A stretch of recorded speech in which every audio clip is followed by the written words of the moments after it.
शनिवार माझ्या आवडीचा असं म्हणत एक 65 वर्षाची महिला पुण्यातून चक्क मुंबईत यायची, पण फिरण्यासाठी नाही तर चोरी करण्यासाठी.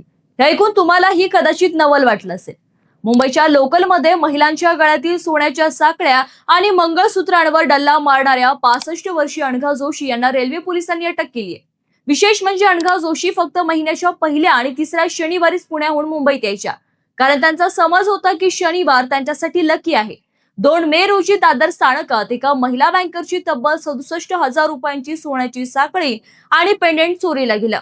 तर 6 जूनला त्याच दादर स्थानकात एका फायनान्स एक्झिक्युटिव्ह महिलेचं 89,000 रुपयांचं मंगळसूत्र आणि सोन्याची साखळी लंपास झाली. तक्रारीनंतर पोलिसांनी सीसीटीव्ही तपासलं. दोन्ही घटनांमध्ये एकच वृद्ध महिला संशयास्पदरित्या महिला डब्याजवळ फिरताना दिसली.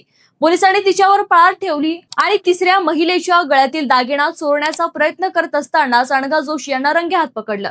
तपासात आणखी एक धक्कादायक माहिती समोर आली.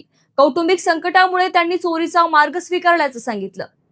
20 वर्षापूर्वीही त्या चेन स्नॅचिंग मध्ये सहभागी असल्याचं त्यांनी कबूल केलं. कौटुंबिक संकट कितीही मोठं असलं तरी चोरी त्यावरचा पर्याय होऊ शकत नाही. बाकी या घटनेबाबत तुमचं काय मत आहे मला कमेंट मध्ये नक्की कळवा. आणि व्हिडिओ आवडल्यास व्हिडिओला लाईक, शेअर तथा चॅनलला फॉलो आणि सबस्क्राईब करायला देखील विसरू नका.